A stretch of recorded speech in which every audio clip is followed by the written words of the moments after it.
So, should the president bypass Congress to get his jobs bill through?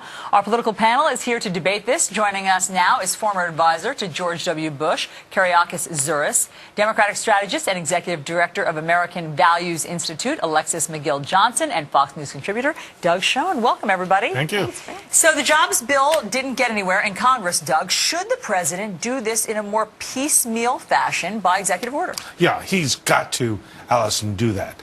He can't afford to wait for his own political reasons, and because the economy of the United States and the unemployment rate require him to take whatever action he can. This was a good week for him with the growth numbers and with the executive orders on housing and student loans. Right, yes, so exactly. So, Alexis, he's come out and tried to, he says, help students with their crushing student debt and do things in a much more sort of slow way than one giant jobs bill. Does that make sense? I think it does. I think what he's doing is trying to get at the bread and butter issues for people, right? We're talking about student loan issues. We're talking about mortgage refinancing, things that have been kind of really hanging around people's necks for the last few years. And, I think it's interesting just the language he's been using, the why we can't wait, the fierce urgency of now. I mean, there's no accident that he's invoking Dr. King right now, because this is a moral issue. It's not just a political and partisan issue. Yeah, this is a change, Kereakos. What do you think? It is a change. He's running out of time.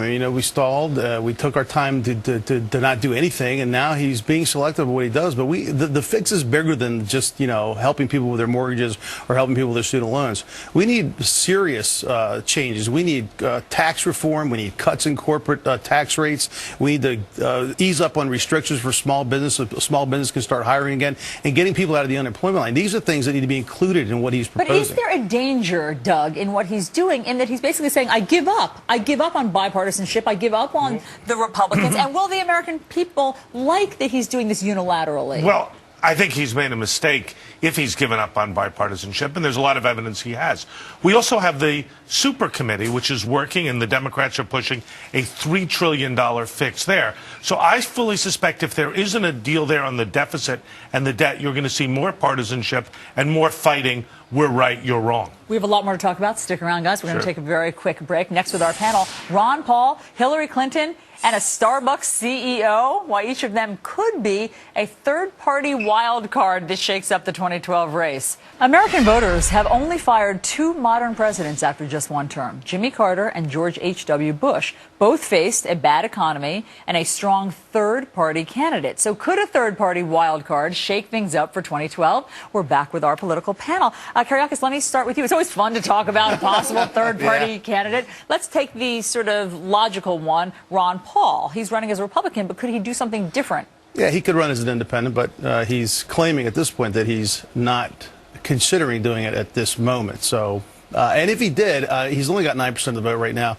If he did, he would pull the 9%, and then later on, not likely to win the nomination, his voters would end up, most of them would end up voting for the nominee at that point. So, I don't think he's going to have much impact. But that 9%, Alexis, who does he siphon votes from? If Ron Paul gets into the race as a third party, who's he pulling votes from? President Obama or from the Republican? Oh, look, I think the Republican nominee is going to be Mitt Romney, and he would absolutely be pulling from Romney without question.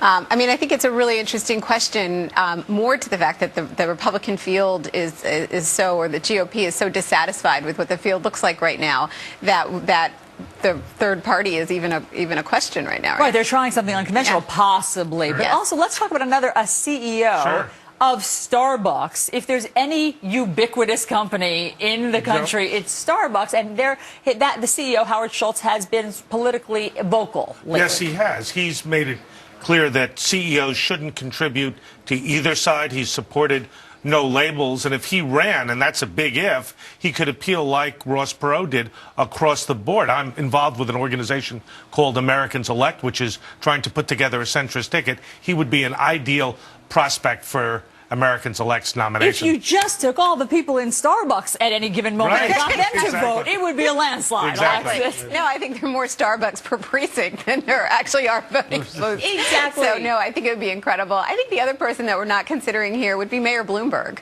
who has done an incredible job, at least in this city.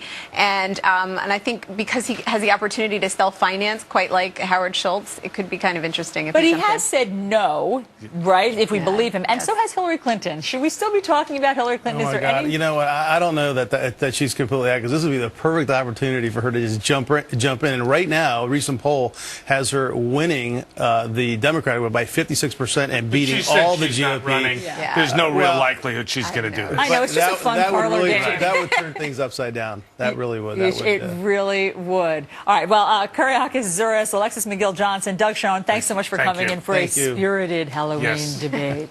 Thanks, guys.